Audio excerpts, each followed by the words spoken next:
You know, after slogging my way through 40 miles tonight in the freezing cold and cramping 20 miles in and looking down at my computer and realizing that I've been averaging 13 and a half miles an hour, I realize why most people don't want to ride their bikes 500 kilometers between Christmas Eve and New Year's Eve. It sucks. Aren't we supposed to be What's promoting up, this everybody? event? It's Jared from Berkshire Bike and Board. Next week is the Festive 500, which means I have to ride my bicycle 500 kilometers outside in the cold, technically between Christmas Eve and New Year's Eve. Why? Well, because is the best answer I can give you. So, a little bit of history about the Festive 500, what it's about, why we're doing it, and a little bit of my plan this year of how I'm going to make it all happen. Maybe. So, to figure out where the Festive 500 comes, we have to wind all the way back about 120 years or so to the early 1900s. Now, in the early 1900s, most cycling events were called brevets. Now, brevets stands for certificate. The certificates look a little something like this, and basically they have, a kilometer or a mile marker, and let's say it was a 200-mile bicycle race back in the early 1900s. Every 10 miles or whatever it was, they would have an official. So the cyclist would come through a town, there'd be an official in town, they'd run over to a table to sign, an official would stamp their card saying so-and-so rider has been to checkpoint 10.2, and they would go on their merry way. And that's how they tried to skirt cheating back in the day. Now, they still cheated in many, many ways, but that's how the cycling events that we call brevets were born. So the Festive 500 is essentially a brevet, and what that really means is an event that is a certain amount of distance that has to be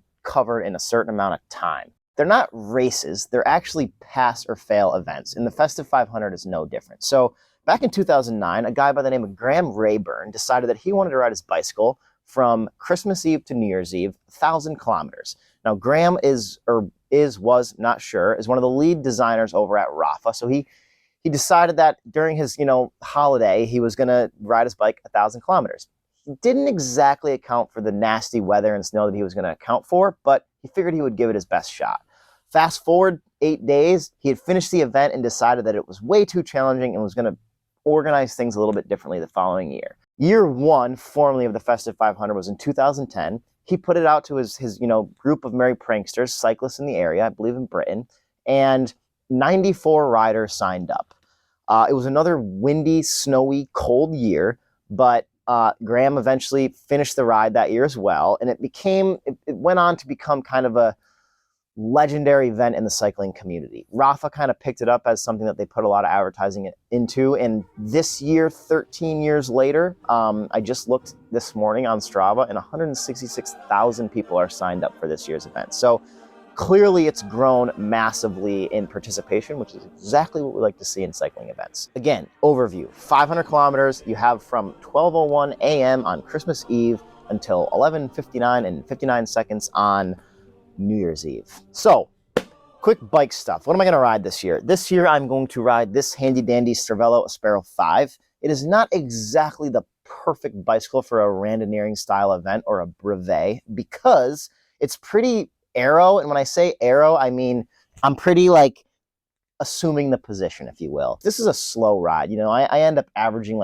14 miles an hour over this event because it's cold, it's windy, and because it's cold, you can't sweat. If you sweat, your day is pretty much over. So right around 14 or 15 miles an hour is that sweet spot for me where I can stay warm but not too hot. And riding along at 14 miles an hour in an aero position in the drops is not exactly how I want to spend my holiday, but so it goes. This is year 6 or 7 for me, so I'm kind of used to it at this point. The only other kind of modifications I'll make to the bike is I'll have a big light with a battery pack set up on it. There'll be a light or two on the back, and normally I do it with a backpack because how I sneak most of my miles in is commuting to and from work. I'm going to do it a little bit differently this year. I'm going to have a big old bag hanging off the back seat where I can stuff, my lunch and my shoes and notebook for work or whatever, and I'll keep things off my body, which I think should do a nice job for helping me regulate my temperature a little bit better. A couple things that make the Festive 500 special. The first thing you have to realize is that Everyone is at their peak busyness between Christmas Eve and New Year's Eve. You know, it's this week where, like, you know, regardless of what you celebrate, families are in town, people are getting together, everyone wants you to go to their stupid work Christmas party. We're just busy. Not to mention, work happens in the middle of this week for a lot of people as well. So the whole spirit of this thing is like jamming it in when you have no time, which for me ends up being between 5 in the morning and like 8:30 in the morning, and then 6:30 at night and 11 o'clock at night. So every single year, without fail, almost all of my miles come in the dark. Now, that sounds a little bit scary and not so fun, but I can say from experience that when you spend 20 hours or whatever it is on the seat of a bicycle and the only thing you can see is this like little plume of light in front of you, it kind of takes you into a little bit of a sacred place, if you will, that I don't get to go to on my bicycle that often. You know, riding 25 miles an hour, holding on for dear life on the back of a Peloton is very different from riding 14 miles an hour in the dark in hopefully sometimes a beautiful snowy night by myself. So it's really a special time for me, and it kind of gets us out of like the normal hustle and bustle of like life, if you will. And that's what this whole thing is about, a little escape. So another thing that makes the event kind of special, at least for me, is like the whole event is based on trust. You know, I could go out and say I rode 500 kilometers between Christmas and New Year's, and like there's no one that's going to say, no, you didn't. Rafa every year puts out a brevet card. I don't know if they did this year, so we made a little Berkshire Bike and Board version, and it's basically just the day on one side and then how many miles you rode on the other. So it's like, you know, you go for your bike ride in the morning, you ride 25 miles or whatever, and you initial it in, you know, 25 miles, you know, with the date next to it or whatever, and you have this little keepsake at the end. And again, this is how they kept track of their miles back in the day. So it's fun to just see everyone kind of band together and nod back to times, you know, different times, and keep track of it analog versus digital. Now, one thing that I was doing today when I was doing a little research for this video is that if you are signed up for Strava, you can go back into what is called your training log. I was looking at mine, like every year for the last 6 or 7 years, in December, there's this like little spike, and you can scroll through it and see all the rides you did between Christmas and New Year's. And it's just kind of a fun little memento to look back to. I have not completed it every year. I think I've tried 6 or 7 times and completed it 3 out of those 6 or 7 times because, again, things come up, right? It's not an easy event to tackle, especially here in New England when it's generally below freezing every single day. So the Festive 500 every year kind of puts people in a position where they have to do some wacky things to make it happen.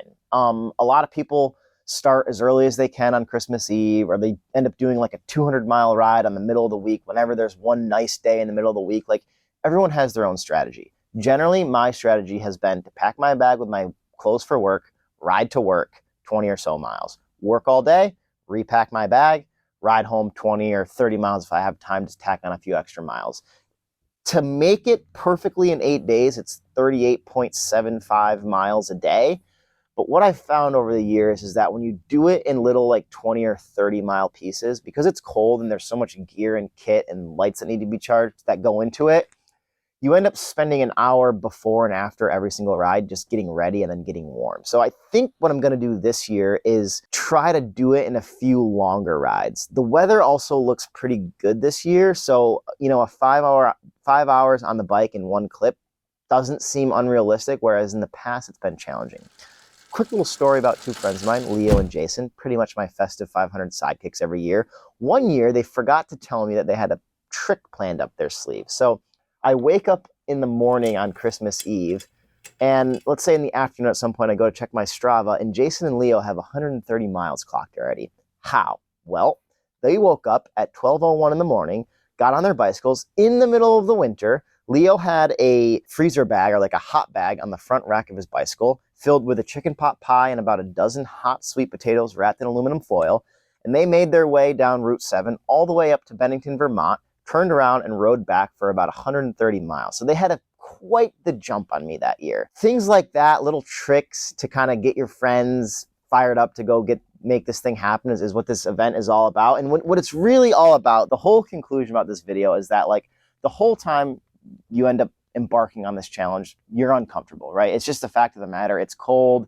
You're out there in the dark by yourself. Yeah, there's some bright moments, but realistically, it's just this kind of consistent slog. But 2 weeks later, when you're kind of cold inside your house and you stub your toe and you think, oh my God, things can't get any worse. You remember 5 o'clock in the morning when it was raining and 37 degrees and you still had 200 kilometers to go.